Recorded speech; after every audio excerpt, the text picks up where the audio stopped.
Esse cuidado com hemocomponentes é muito importante, porque a gente lida, né, ali na nossa prática com as transfusões sanguíneas, com reações, né? Assim como a gente já viu aqui, eu falei com vocês sobre a aula de hemocomponentes, né? A gente viu os riscos que pode acontecer. Então a meta 6, né, o sexto passo, né, de acordo com o Corém, com base lá nas 6 metas, a gente tem paciente envolvido na sua própria segurança. Então o Corém ele coloca, assim como a gente tem tido muito isso na prática, de justamente trazer o paciente, envolver o paciente, a família no seu próprio cuidado. Então explicar para ele os riscos, os benefícios, tudo que vai ser feito, como vai ser feito, qual que é a importância dele, do acompanhante, ficar atento ao horário, né? A gente tem trazido muito isso para dentro da instituição aqui na nossa prática, né? Onde a gente coloca mesmo para o paciente, para o acompanhante, que eles precisam sim avaliar o trabalho da enfermagem, né? Ver se está fazendo certo, ver se fez na hora certa, ver se lavou a mão antes de fazer o procedimento, ver se a medicação veio bonitinha identificada, né? Ver se foi realizado o procedimento de maneira correta. Não é que o acompanhante ou o paciente ele precise ficar ali em cima do técnico, do enfermeiro, dedurar, reclamar, apontar, não.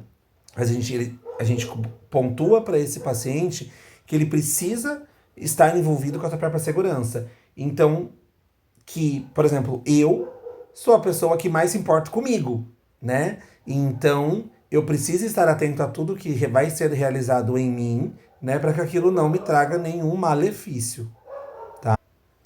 Comunicação efetiva, tá? É o sétimo passo preconizado, que a gente já tem isso ali dentro das nossas 6 metas, né, de segurança do paciente, preconizado pelo Ministério. Prevenção de queda também já entra ali na meta 6, prevenção de uso e supressão também. E o passo 10 é a segurança na utilização da tecnologia, né? Que é algo que lá atrás a gente já não falava tanto, mas que hoje a gente precisa entender de que a gente hoje tem um uso muito grande da tecnologia, né? Seja para uma consulta de dados, eu vou utilizar ali o meu telefone para consultar uma tabela ou uma dúvida que eu tenho, uma bula de algum medicamento que eu não me recordo, né? E até mesmo pensando em questão de prontuários, né? A gente está falando de uma tecnologia que é cada vez mais presente dentro das instituições, que são os prontuários eletrônicos, né? Então a gente precisa também garantir essa segurança na utilização dessa tecnologia, tá?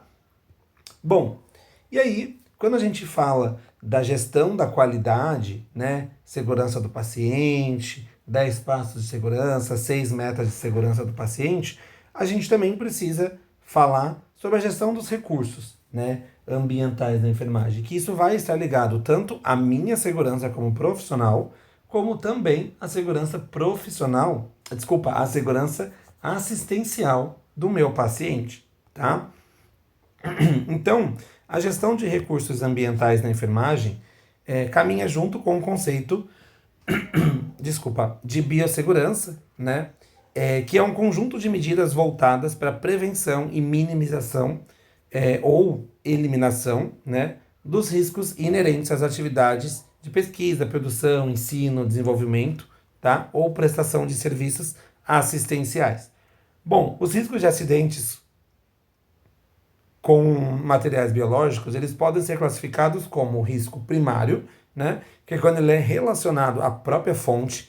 Então, por exemplo, a própria pessoa, vamos dar um exemplo. Aqui seria, por exemplo, um risco primário.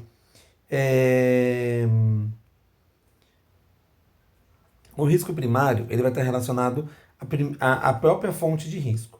Então, eu posso pensar aqui, por exemplo, no medicamento quimioterápico, tá? Vamos pensar numa ampola de uma quimioterapia, por exemplo.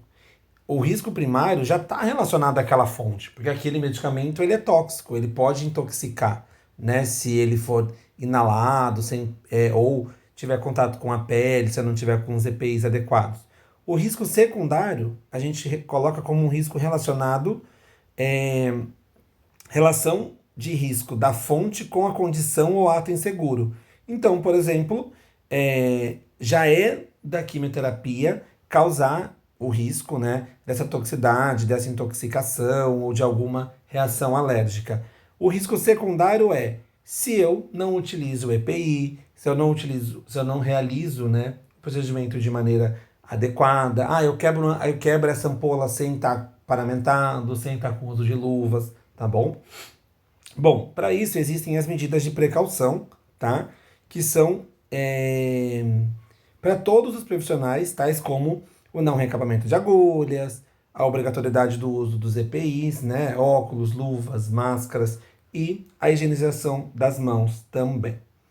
Os resíduos provenientes da assistência à saúde, eles são possíveis vínculos de contaminação, tá? Do meio ambiente e muitos são gerados e manipulados no serviço de saúde e é de responsabilidade, né, pela coleta e destinação do produto gerado, né, o município e o estado, tá? Bom, no Brasil, os resíduos de serviços de saúde, que a gente vai chamar de RSS, são conceituados como resíduos que são resultantes de atividades que são exercidas por estabelecimentos geradores destinados à prestação da assistência sanitária, como hospitais, unidades básicas de saúde, clínicas, sejam médicas ou odontológicas, veterinárias, laboratórios e farmácias. Recentemente, a Anvisa tornou pública a RDC 22.2 de 2018, que dispõe sobre as boas práticas no gerenciamento de resíduos em serviços de saúde, contribuindo assim nas revisões, né, nos conceitos dos resíduos gerados pelos serviços de saúde, tá? Pelas unidades extra-hospitalares. Bom, a Anvisa e a ABNT e o Conselho Nacional de Meio Ambiente, que é o CONAMA, além da Companhia Elétrica de Tecnologia e Saneamento Ambiental, a CETESB, estabelecem normas para o processo de gerenciamento de resíduos. Então, um resíduo, um material, um lixo, né, gerado dentro de uma instituição que presta um serviço de saúde, ele não deve ser descartado de qualquer forma, ele deve seguir algumas normas, algumas regras para esse descarte, tá? Vale ressaltar que a atribuição dessa gestão também cabe ao Serviço Especializado de Engenharia e Segurança e Medicina do Trabalho, tá? Então, toda instituição tem que ter dentro da instituição um serviço de engenharia hospitalar e de segurança do trabalho para, junto com os demais líderes, com com a administração, né, da instituição, gerar, entender e construir e adequar, né, a essas exigências da legislação os descartes de lixo, tá? Ao garantir o treinamento, garantindo assim, né, um treinamento, a distribuição, a fiscalização e manutenção dos equipamentos para ser individuais e coletivos também. Bom, associado a essas funções, cada instituição precisa elaborar uma comissão interna, né, de prevenção a acidentes que chama CIPA, tá? Inclusive aqui no Hospital São Sebastião, esse ano a gente teve a eleição novamente e essa semana tomou posse, né, os funcionários que foram elegidos para a CIPA, numa votação interna, onde os próprios funcionários votam nos candidatos que se candidatam, tá?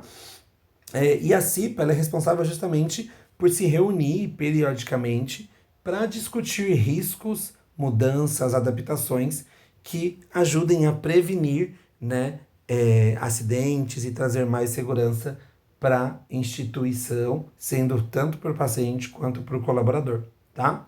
Além desse setor, é envolvido também o setor de engenharia ambiental, pois os resíduos químicos eles devem seguir normas regulamentadoras no manuseio desse descarte, como é o caso de uma unidade central de material e equipamentos, né, que utiliza o ácido paracético que precisa ser descartado de forma inativa. Bom, os resíduos de serviço de saúde, né, os RSS, eles apresentam os seguintes parâmetros de classificação. A gente classifica eles como grupo A, B, C, D e E, tá? O grupo A são os resíduos biológicos ou com a presença deles, que podem apresentar risco de infecção. Ou seja, são os resíduos ali com sangue, secreções. São resíduos, então, ali que vão ter resíduos biológicos que podem trazer alguma contaminação, tá?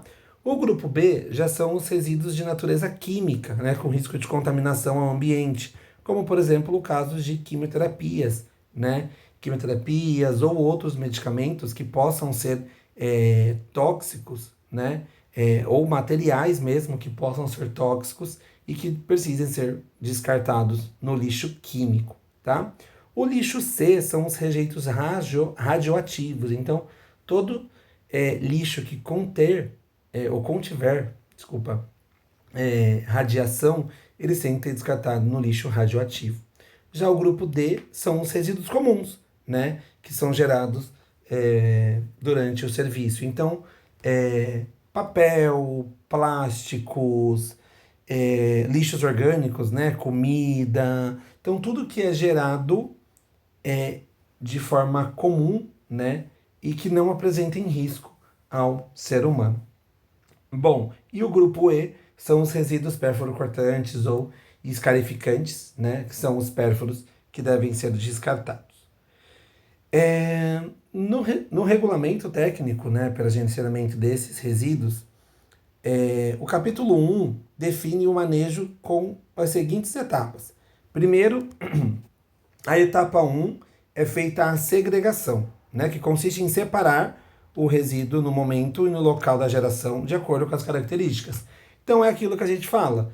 Esse momento de segregação, de separação, o lixo comum é o lixo preto, o lixo infectante é o lixo branco.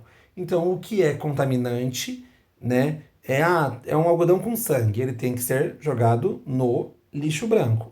É um plástico da seringa, ele vai ser jogado no lixo preto, né? Por quê? Isso tem que ser feito antes, porque uma vez que esse lixo está todo misturado, não dá para parar para fazer essa separação, tá? Bom, a etapa 2 é o acondicionamento. Então, o ato de embalar corretamente esses resíduos agregados, né, para que eles fiquem armazenados até o descarte num local adequado, tá? Bom, a etapa 3 é a identificação. Então, um conjunto de medidas que permitam que eu reconheça, né, o recipiente ou aquele... que eu consiga identificar aquele saco ou recipiente onde aquele material está sendo descartado. Então, por exemplo, um lixo comum, a gente sabe que é um saco preto. O lixo infectante, ele vai ser um lixo branco com o símbolo que a gente vai ver aqui embaixo já de infectante. Um lixo radioativo, ele já vai ser um lixo branco ou muitas vezes um saco laranja, indicando que ele é um lixo químico, por exemplo, tá? Um pérfuro cortante, a gente vai ter ali a caixa de pérfuro cortante, que vai já me identificar que aquele material é um material cortante, tá? Bom, para cada grupo, então, como eu falei agora há pouco, existe um símbolo, né? Então, o grupo A, que são dos materiais biológicos, né? O grupo B, que são dos resíduos químicos, tem essa caveirinha. O grupo C vai estar ligado aos materiais radioativos, né? O grupo D, que são, como eu falei, os lixos recicláveis, lixos comuns, né, gerados e que não apresentem riscos. E o grupo E, tá, que são os materiais de pérfuro cortante. A gente vê que o material de pérfuro cortante e o de lixo biológico, eles têm uns símbolos parecidos, né? Porque assim como o A, né, que é lixo biológico, pode trazer ali algum dano devido à contaminação, o E também, tá? O que vai diferenciar é o descarte, tá bom? O E sempre vai ser descartado numa caixa de pérfuro cortante. A gente nunca vai descartar uma agulha, uma seringa, uma lâmina num lixo, num saco plástico. Mas tá com o mesmo símbolo. Mas aí a gente entende que é o mesmo símbolo, mas para materiais que têm risco de contaminação biológica ali por secreção, sangue, mas que não sejam cortantes. Os cortantes, eles têm o local adequado para serem armazenados, né, e descartados, e são nas caixas de pérfuro cortantes, tá? Bom, gestão desses recursos ainda. Então, etapa 4 é o transporte interno, tá? O translado dos resíduos né, do ponto que eles foram gerados até o armazenamento. Então, como que esse lixo vai ser retirado ali, por exemplo, da clínica médica para ir lá para guardar, para ficar aguardando a retirada? Ele não pode ser transportado de qualquer forma. Então, os lixos eles precisam ser transportados dentro da instituição de uma forma adequada, normalmente em uns carrinhos, né, não são caixas, são como se fossem uns carrinhos fechados, né, para transporte desse material. É... A etapa 5 é o armazenamento temporário, então aonde que esse lixo vai ficar armazenado até que a empresa responsável pela recolha dele venha retirar. Ele precisa ter um armazenamento adequado para não correr o risco, por exemplo, de moradores de rua terem acesso, animais terem acesso e rasgar esse saco e expor esse conteúdo, tá? Etapa 6 é o tratamento, né? Então a descontaminação, alguns vão ser desinfectados, outros vão ser esterilizados, tá? Por meios físicos ou químicos, realizados em condições de segurança e eficácia. O 7 é o armazenamento externo, tá? A gente é a guarda dos recipientes, a gente guarda esses resíduos até a realização da etapa de coleta externa.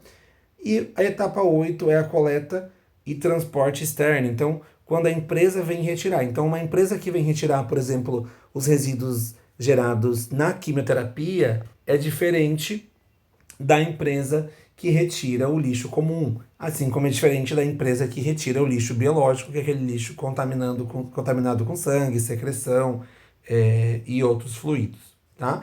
E aí ela é responsável pela coleta até o tratamento, disposição final, descarte desse lixo, tá? E a disposição final, então, é a disposição desses resíduos no solo, previamente preparados, para recebê-los, né, obedecendo assim os critérios técnicos na construção da operação, tá? Vale lembrar que a equipe de enfermagem tem responsabilidade muito grande sobre esses resíduos gerados, tá? Pois muitas das vezes, a maior parte, ela é gerada de uma forma direta de materiais médicos hospitalares e principalmente itens do nosso consumo, tá? Que consequentemente vão ser descartados, ou seja, a gente é responsável por fazer essa segregação do material de maneira adequada, de separar, alocar esse material de maneira adequada para que ele possa ser descartado.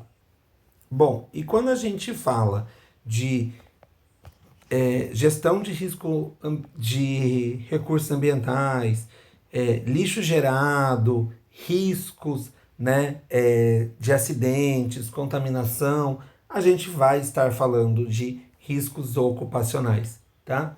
E quando a gente fala de riscos ocupacionais, a gente vai estar falando de riscos que venham apresentar riscos ao colaborador, tá?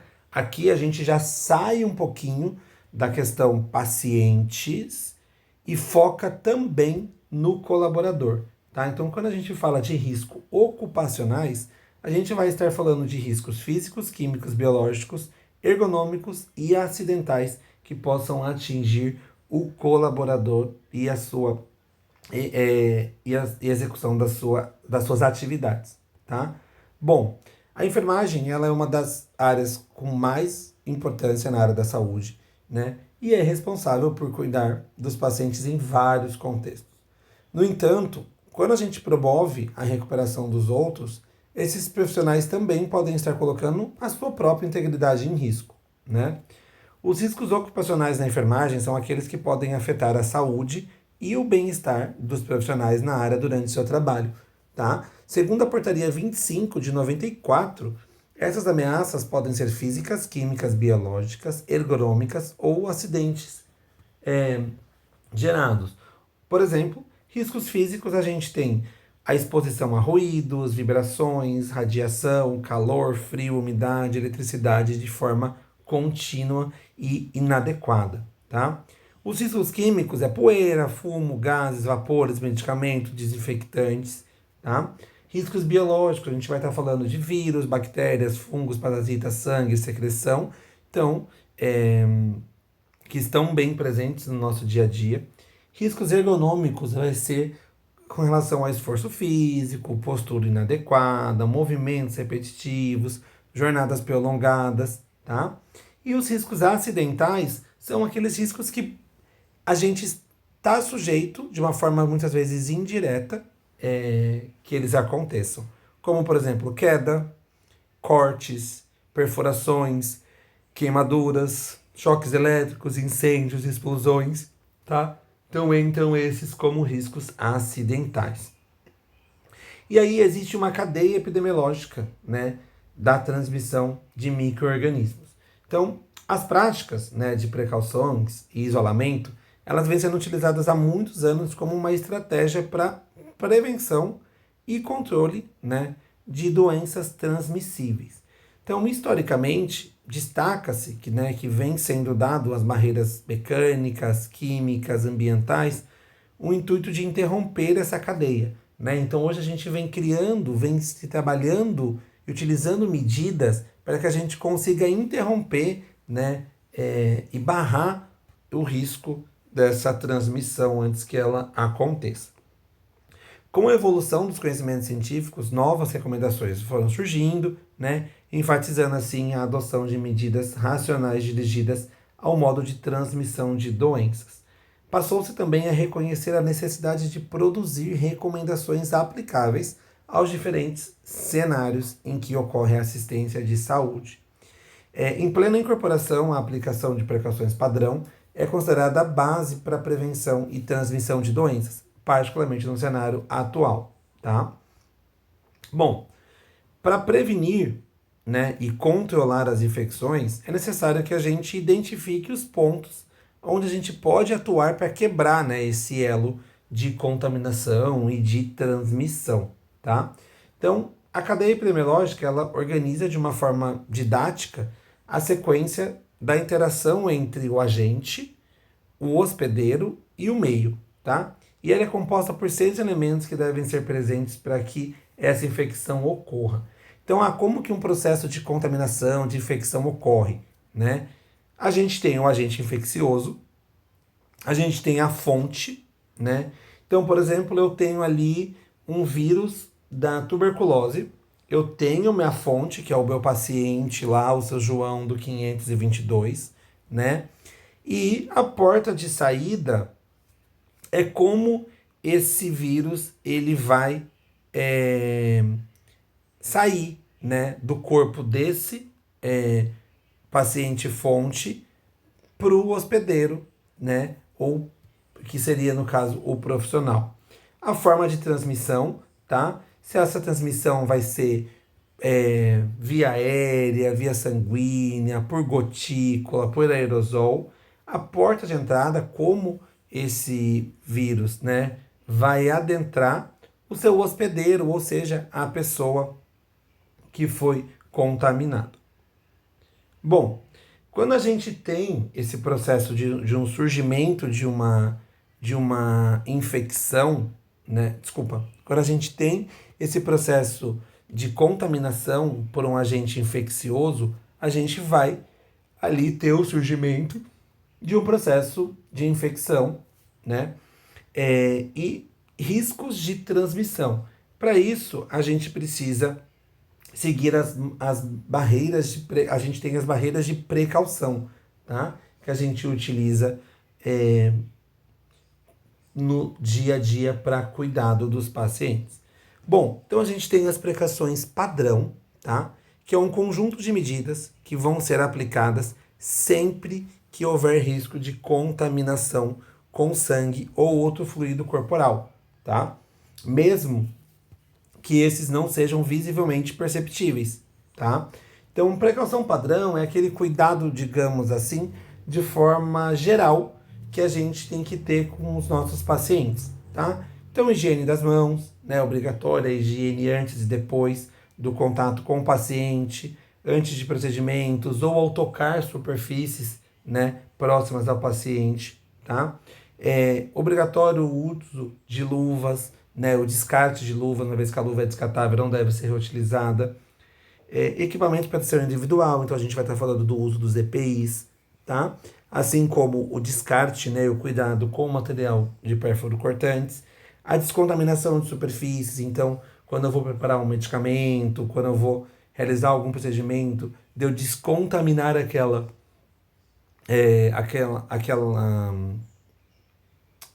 aquele material, aquele local, né, que eu vou utilizar. Então é uma bandeja, é uma bancada, é uma mesa, tá? Artigos e equipamentos, então a gente tem que fazer, né, o uso deve prevenir a transferência de micro-organismos, usar luvas, higienizar as mãos antes do procedimento, etiqueta respiratória, então orientar os pacientes que têm sintoma ali gripal, tosse, espirro, a sempre cobrir a boca e o nariz, né, quando tiver esses episódios, e higienizar as mãos após a tosse, para que ele não saia tocando ali em várias regiões e corra o risco de transmitir, né. Pedir para que os pacientes com sintomas respiratórios utilizem máscara de cirúrgica, aquela máscara descartável, tá?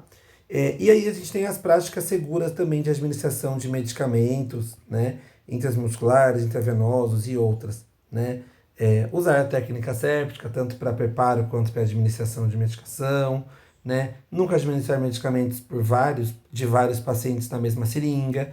Os frascos multidoses, né? Que são aqueles que podem ser utilizados mais de uma vez, como por exemplo insulina, devem ser utilizados de preferência por um mesmo paciente, tá? Infelizmente, a gente sabe que muitas vezes não é a realidade da instituição, mas é o que é preconizado, tá? Evitar a administração de medicamentos por via parental, né? Por acessos, via oral, pomadas, enfim, a partir do mesmo frasco da dose unitária. Não utilizar o equipo de bolsa de infusão para mais de um paciente e usar máscara para realizar uma punção lombar, um mielograma, colocação de catéter. Então, realizar ali as medidas de proteção adequada para cada procedimento. E aí, aqui, esse é o folder, né, o adesivo, que normalmente a gente sempre vai encontrar referindo-se à precaução padrão, tá? Então, esse é o que a gente vai utilizar muitas vezes para colocar ali na porta, né, para avisar de que aquele paciente, de que a gente precisa ter o uso da precaução padrão. Então, higiene das mãos, luvas e avental, EPIs e caixa de pérfuro cortante e descarte adequado, tá? Bom, precaução de contato, né? A precaução padrão, então, como a gente falou, é aquela precaução que a gente utiliza de modo geral. Precaução de contato vão ser medidas aplicadas para que a gente previna a transmissão de algum agente infeccioso através do contato direto ou indireto com o paciente, tá? Então, que eu evite de tocar no meu paciente ou de tocar em algo que esse paciente pode ter tocado ou tocou e que isso me faça, ou melhor, me permita ser contaminado por aquele agente, tá? Como, por exemplo, a gente tem o patógenos multiresistentes e infecciosos, como, por exemplo, o Clostridium difficile, né? Então, qual que é e como funciona as precauções de contato? A gente precisa ter um quarto, preferencialmente individual, ou comum com pessoas com o mesmo micro-organismos, tá? Que aquele paciente tem. Luvas. Obrigatório uso para qualquer procedimento que eu for fazer em contato com o meu paciente. Calçar ao entrar no quarto. Trocar se eu for realizar um procedimentos diferentes. Se houver manipulação de sítio anatômicos diferentes em contato com material biológico, tá? E descartar imediatamente após o uso, tá? Trocar se for, avental, obrigatório na possibilidade de contato com a área ou material infectante, tá? Manipulações de, por exemplo, pacientes com diarreia, incontinência urinária, feridas com secreções, tá? E também fazer o descarte imediatamente. Transporte, então a gente evita transportar esse paciente, tá? Mas se eu for precisar transportar esse paciente, sempre usar luvas e avental somente quando a gente for manipular ele, tá? Exemplo, durante uma transferência de maca, de cadeira de rodas, tá? Não é necessário o uso de luva ou avental durante o transporte e o profissional deverá aplicar as precauções padrão, tá bom? Então, eu vou manusear, eu vou manipular, eu vou encostar nesse paciente para colocar ele na maca ou na cadeira. Ok, eu vou me paramentar e vou realizar a passagem desse paciente para a cadeira ou para a maca.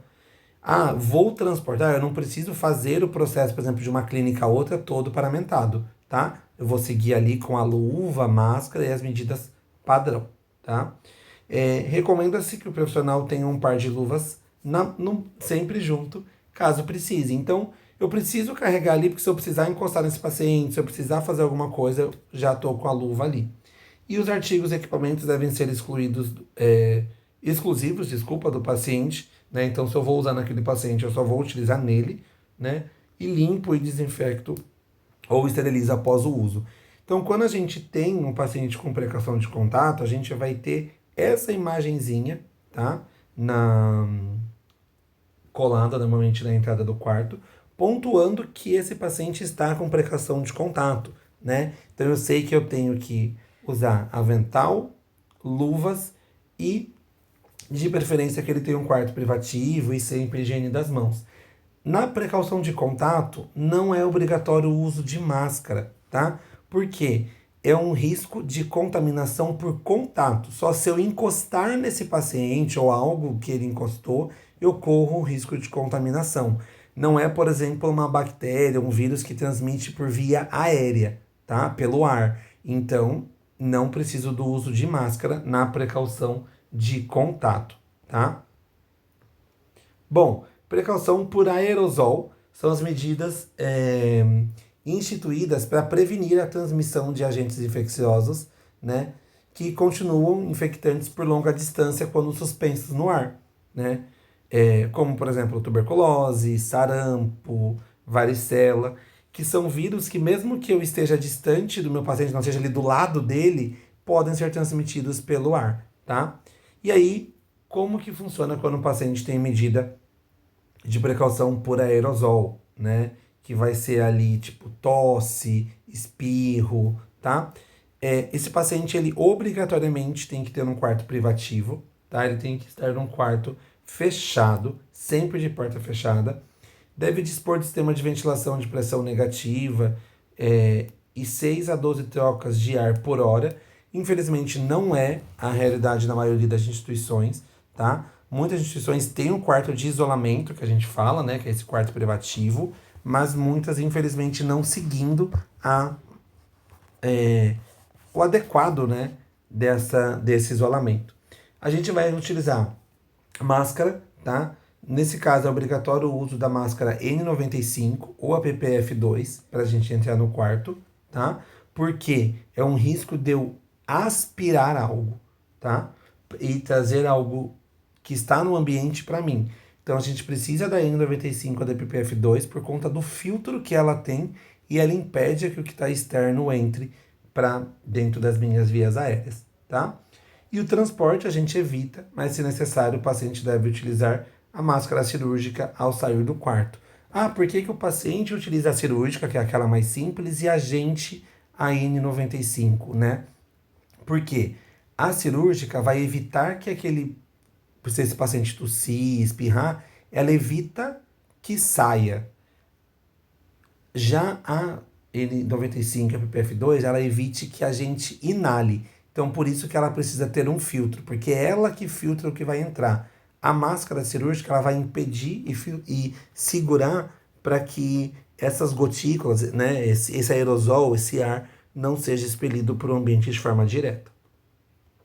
E aqui a gente já tem o aviso, né, de precaução por aerosol. Então, ele é parecido com o de contato, por exemplo, mas aqui já me mostra higiene das mãos, N95 para profissional, máscara cirúrgica para o paciente e o quarto privativo, tá? Então, sempre que eu tiver precaução por aerosol, a gente vai ter esse adesivo colado no quarto, me pontuando que, esse paciente é um paciente que está tratando tuberculose, então precisa ter uma precaução de aerosol. Então, toda vez que eu for entrar no quarto, eu vou utilizar ali uma máscara N95 para que eu não inale o mesmo ar, né, que está ali e que esse paciente está tossindo, tá?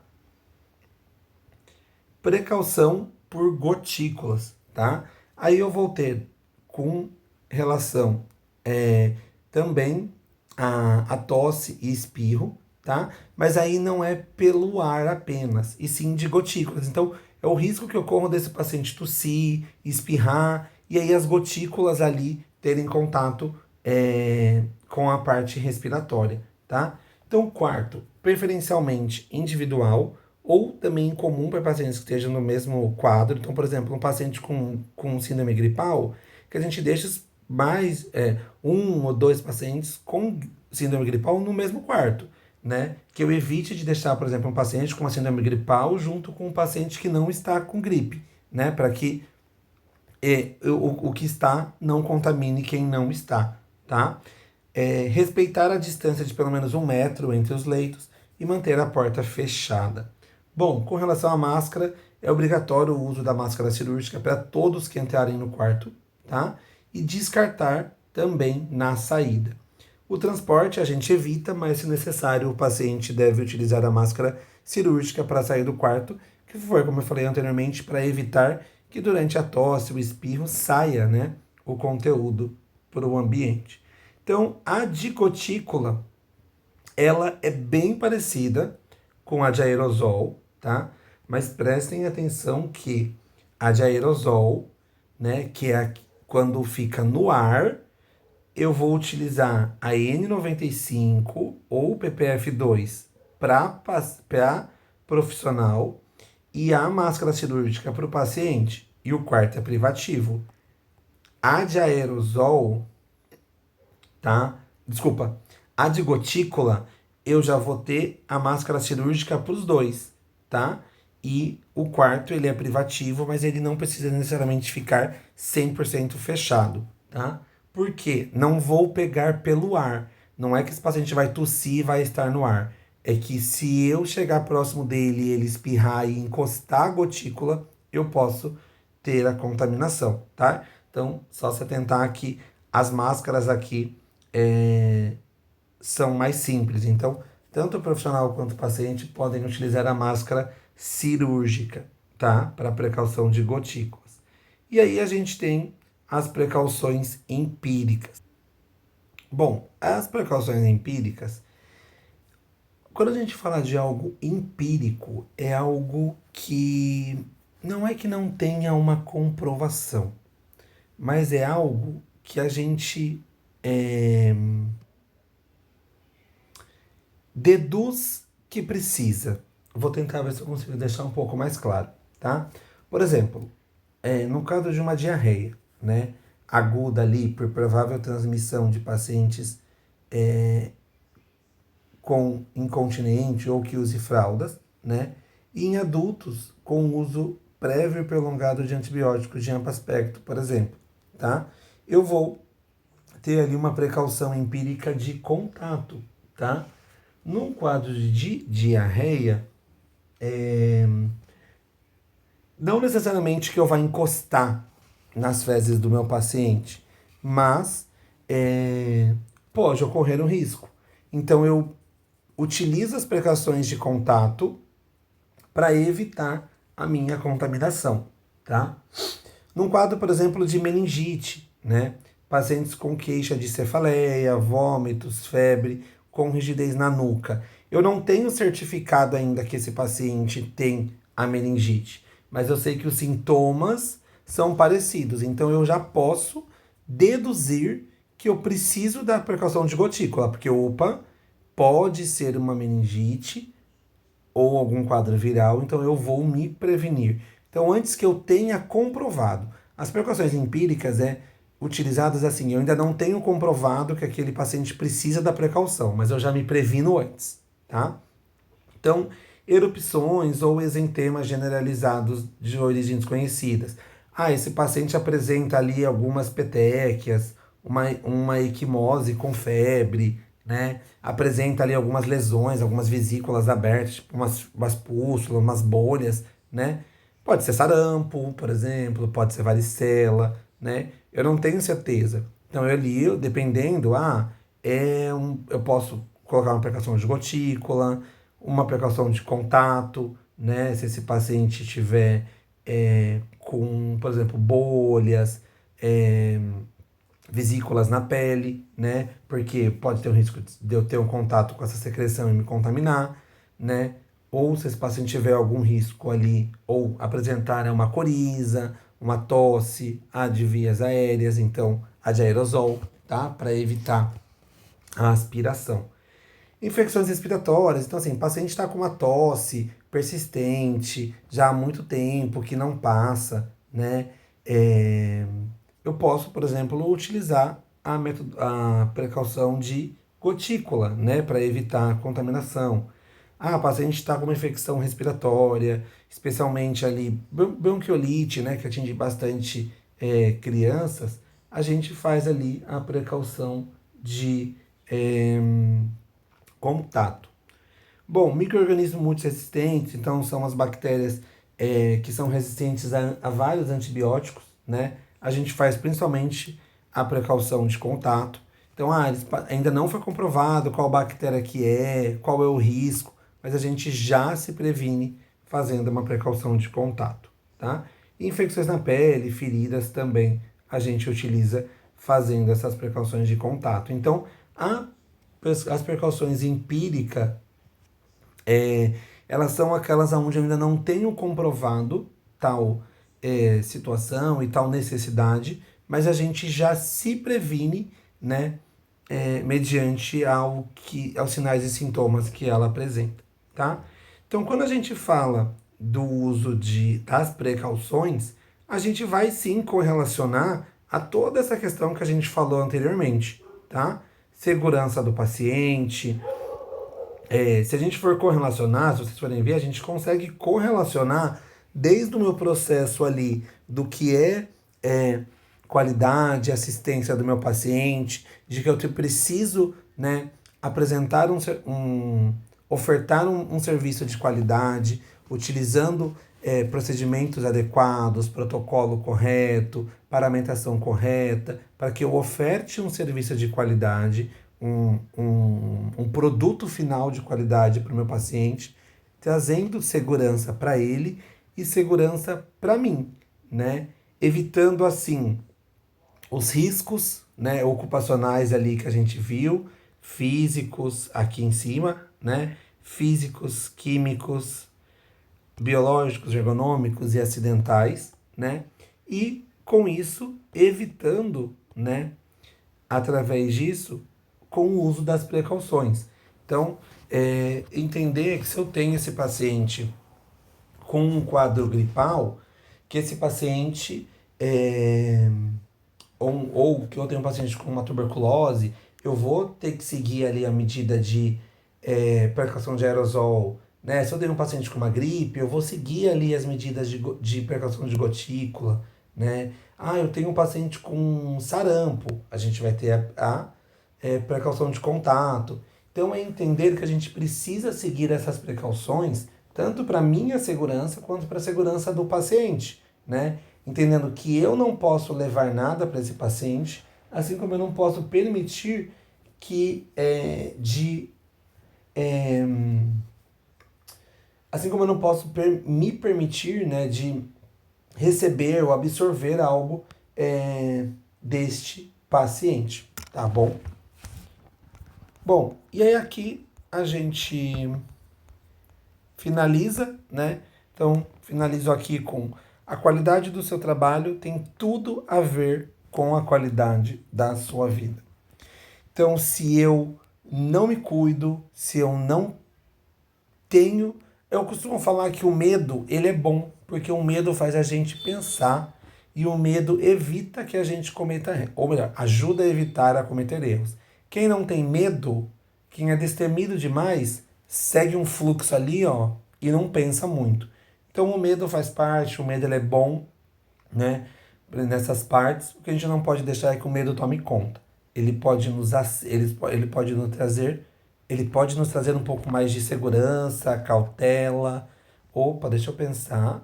Mas ele não pode nos travar e nos impedir de agir, tá?